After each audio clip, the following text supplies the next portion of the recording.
वक्त हो चला नेशन और समाचार पर उत्तर प्रदेश की बड़ी खबरों का। नमस्कार, मैं सुनील चतुर्वेदी और आप देख रहे हैं नेशन और समाचार पर उत्तर प्रदेश की बड़ी खबरें। इटावा पुलिस ने ऑनलाइन गेमिंग के नाम पर ठगी करने वाले बड़े गिरोह का पर्दाफाश किया है। फर्जी गेमिंग ऐप के जरिए आरोपी खुद को सरकारी साइट बताकर लोगों से पैसे ठगते थे। कार्रवाई में 3 साइबर ठग गिरफ्तार किए गए, जबकि एक आरोपी फरार है। पुलिस ने 6 मोबाइल, एटीएम कार्ड, कारें, बैंक पासबुक और नकदी बरामद की है। आरोपियों पर आईटी एक्ट और जुआ अधिनियम के तहत मुकदमा दर्ज किया गया है। इटावा में उत्तर प्रदेश सरकार के मंत्री स्वतंत्र देव सिंह ने पूर्व प्रधानमंत्री अटल बिहारी वाजपेयी की भव्य प्रतिमा का अनावरण किया। उन्होंने कहा कि अटल जी की दूरदर्शी नीतियों ने आधुनिक भारत की नींव रखी। राष्ट्रीय राजमार्ग विकास परियोजना और कारगिल युद्ध के दौरान उनके साहसिक फैसलों ने देश को मजबूती दी। समारोह में प्रशासनिक अधिकारी और बड़ी संख्या में लोग मौजूद रहे। विधायक सत्ता भदौरिया जी और पुराने डीएम, वर्तमान में जिलाधिकारी और सभी कार्यकर्ताओं, बाकी लोग मिलकर इस दिव्य और भव्य मूर्ति जो भविष्य में प्रेरणा भी देगी और संस्कार भी मिलेगी और हमेशा याद आती रहेगी कि देश के गौरव अटल बिहारी वाजपेयी देश के लिए, देश के कण कण के लिए, जनता जनार्दन के लिए जिए और उनके लिए किया है। जो सपना था पंडित दीनदयाल उपाध्याय का, पंक्ति के अंतिम व्यक्ति को मान मिले, सम्मान मिले, भर पेट भूखा मिले, रहने को चाहिए। और देश के गौरव अटल बिहारी वाजपेयी की जब सरकार बनी तो पहली बार गांव से जोड़ने का काम किसी ने किया। प्रधानमंत्री सड़क योजना से देश के गौरव अटल बिहारी वाजपेयी। अरे सही करो यार, चतुर्भुज जो हमारी योजनाएं स्वर्णिम योजनाएं, बहुत शानदार, चाहे हाईवे, नेशनल हाईवे, 4 लेन की सड़कें, हिंदुस्तान पहली बार देखा होगा देश के गौरव अटल बिहारी वाजपेयी की नेतृत्व। पोखरण और परमाणु जो भी यहाँ पर परीक्षण हुआ और दुनिया ने देखा, देश के गौरव अटल बिहारी वाजपेयी की सीट हमने झुके नहीं। कारगिल युद्ध में वही डटे रहे, मैदाने जंग रहे। देश के गौरव अटल बिहारी वाजपेयी ने अपने ओजस्वी वक्ता और कवि के माध्यम से लोगों का दिल जीता और उनके विचार को सुनने के लिए, उनके भाषण को सुनने के लिए सभी पार्टी के लोग आते। उनको सभी पार्टियां स्वीकार श्रद्धा से करती और देश के गौरव अटल बिहारी वाजपेयी ने भारतीय जनता पार्टी, जनसंघ से लेकर भारतीय जनता पार्टी की नींव रखा।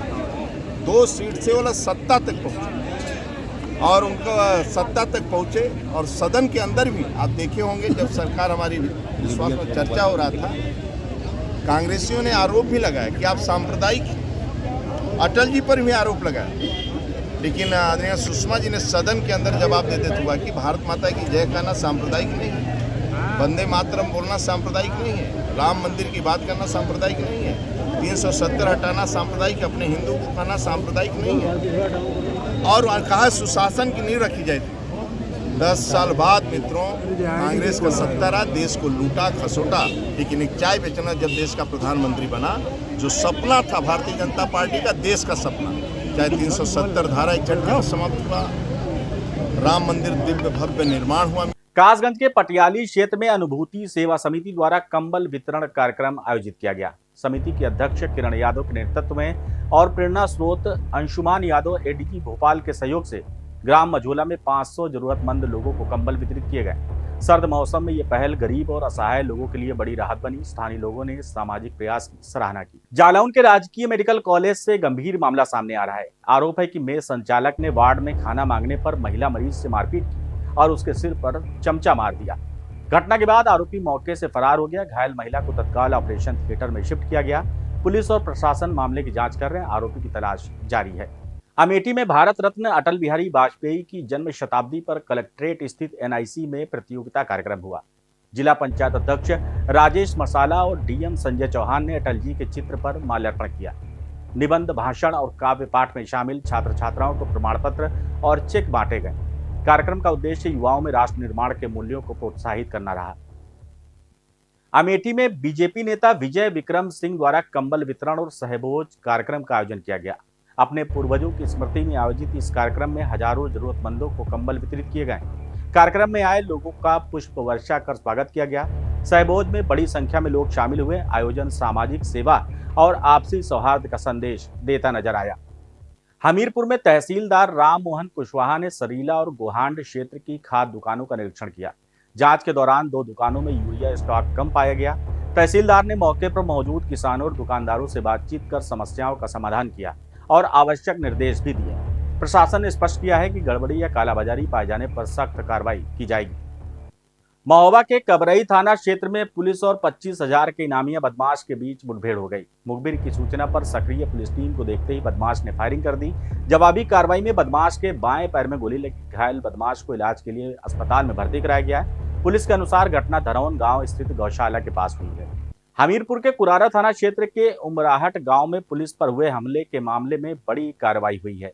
पुलिस ने मां, बेटे और बहू समेत कुल 21 लोगों को अरेस्ट किया है। इनमें 14 नामजद आरोपी भी शामिल हैं। बताया गया कि ग्रामीणों ने पुलिस टीम पर हमला किया था। पुलिस का कहना है कि कानून व्यवस्था से खिलवाड़ करने वालों के खिलाफ सख्त कार्रवाई जारी रहेगी। जालौन में जहर खुरानी का शिकार युवक हो गया। आपको बता दें, जालौन से ब्रेकिंग खबर सामने आ रही, जहां स्लीपर कोच बस में यात्रा कर रहा एक युवक जहर खुरानी का शिकार हो गया।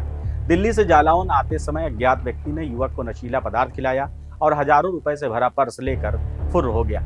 सुबह हालात बिगड़ने पर टहलने निकले लोगों ने उसे अस्पताल पहुंचाया, जहां प्राथमिक उपचार के बाद गंभीर अवस्था में उच्च संस्थान रेफर किया गया। मामला जालौन कोतवाली क्षेत्र का बताया जा रहा है। डॉक्टर साहब, अभी एक युवक को लाया गया है, संभवतः बताया गया कि उसके साथ जहर खुरानी जैसी घटना हुई है। क्या पूरा घटनाक्रम है, उस पर क्या अपडेट है? ये सुबह की अर्ली मॉर्निंग की घटना है, लगभग 5, साढ़े 4, 5 बजे की जी।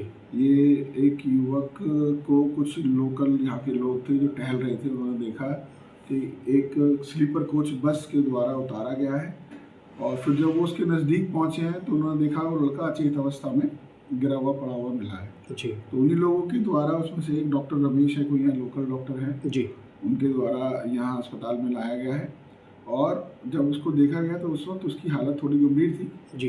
अभी सेटल्ड है, लेकिन अभी भी उसकी हालत जो है इस तरह की है कि वो बोल नहीं पा रहा है जी। बोलने में उसको अभी भी टूटे फूटे शब्दों में बता रहा है अपने बारे में, जो भी बता रहा है। उसके घर वालों को उसके द्वारा जो फ़ोन नंबर बताया गया था, कोच का निवासी है ये, कोच में ये गांव पड़ता है गुरावटी जी, वहाँ का निवासी है। उसके पिताजी से बात हुई, उसके पिताजी ने बताया कि वो सुबह निकला है ITI के लिए जी, लेकिन उसके बाद क्या हुआ है उनको भी नहीं आइडिया है कोई। और बच्चा जब होश में आया तो पता चला कि फ़िलहाल उसको हमने मेडिकल कॉलेज के लिए रेफ़र किया है। बच्चे की हालत अभी वाइटल से स्टेबल है, लेकिन वो बोल नहीं पा रहा है। उसको उस संस्थान रेफ़र किया गया क्या? अभी रेफ़र किया गया है उसको।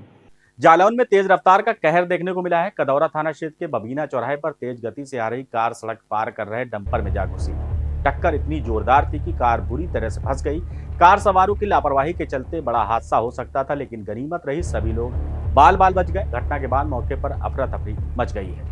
तो ये थी उत्तर प्रदेश की बड़ी खबरें। बने रहिए हमारे साथ और देखते रहिए नेशन नाउ समाचार।